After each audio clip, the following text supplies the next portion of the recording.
Joel Abad.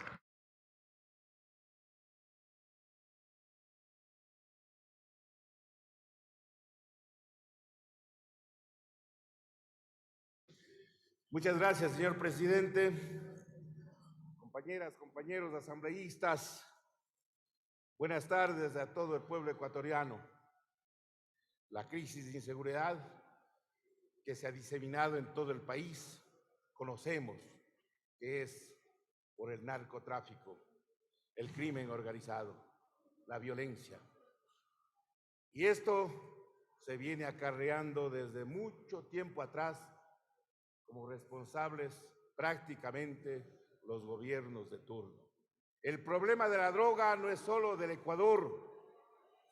En Estados Unidos hay 37 millones de consumidores y fallecen al año más de 100,000 personas a causa de ingerir estupefacientes.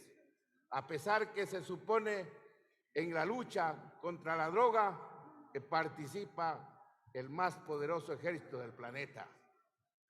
En Colombia, en 1998, antes del Plan Colombia, habían 84,000 hectáreas sembradas.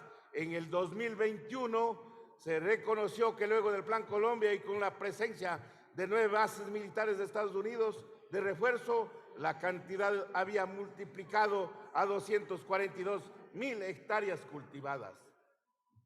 En México, en los gobiernos de Felipe Calderón Hinojosa y de Enrique Peña Nieto, se produjeron 239,000 muertos. Esto es más que las personas eliminadas en la guerra de Siria.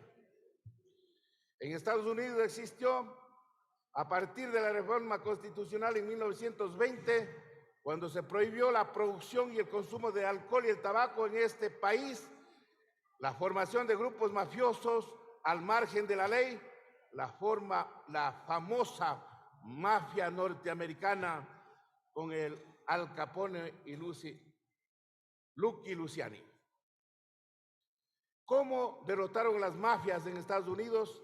El Congreso de Estados Unidos derogó en 1930 la enmienda del año 1920 y dejaron el libre derecho a consumir en forma libre el tabaco y el alcohol. Solo así derrotaron a las mafias, porque el contrabando y la actividad ilegal desapareció. Una propuesta que debe considerar los países de América Latina y que podría encabezar el Parlamento ecuatoriano.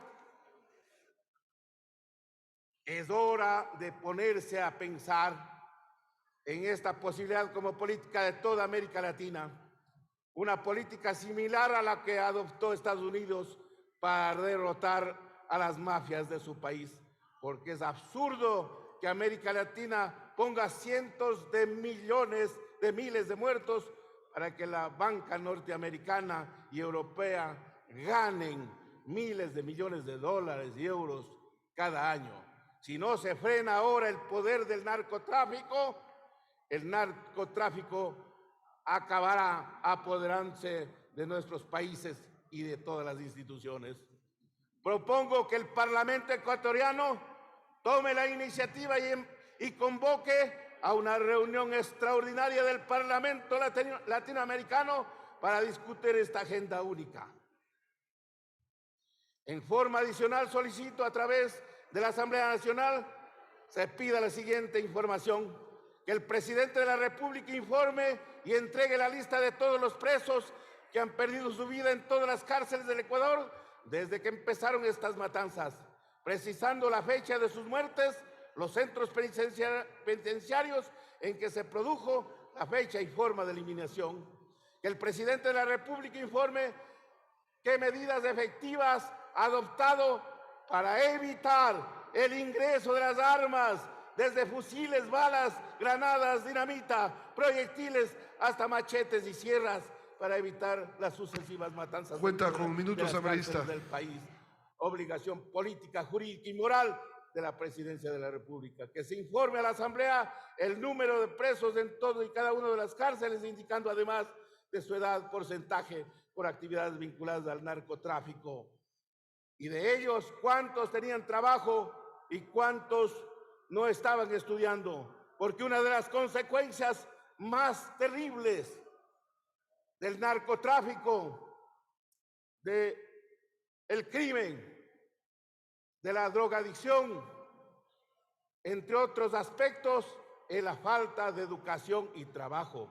Que se entregue en detalle las acciones legales y juicios por los asesinatos producidos dentro de las cárceles. Que informe cuál es el monto presupuestario establecido por el gobierno, tanto desde el año pasado y del actual, para actividades de seguridad y sus instituciones en el país. Que informe el gobierno y la Fiscalía General qué acciones legales se han adoptado para determinar la responsabilidad y establecer los culpables en estos cientos de crímenes. Que informe el gobierno nacional del señor Lasso qué medidas han adoptado respecto a la denuncia realizada que el embajador de Estados Unidos, cuando ha anunciado que ha retirado la visa de varios narcogenerales, quienes con la venia del señor Lasso siguen en funciones de manera inalterada. Que el gobierno informe qué cantidad de dinero ha llegado al país en base a la aplicación del artículo 25 de la vigente Ley Orgánica del Desarrollo Económico y Sostenibilidad Fiscal, desde que su artículo 25, inciso tercero, propuesto por el mismo, que determina que no se iniciarán procesos de investigación penal Señor por asambleísta, delitos gracias. de enriquecimiento privado no justificado, defraudación tributaria ni defraudación aduanera, estableciendo el Código Orgánico Integral Penal, que donde en el Ecuador no se combate el crimen organizado, sino se garantiza que sus dineros sean lavados en forma legalmente. Gracias.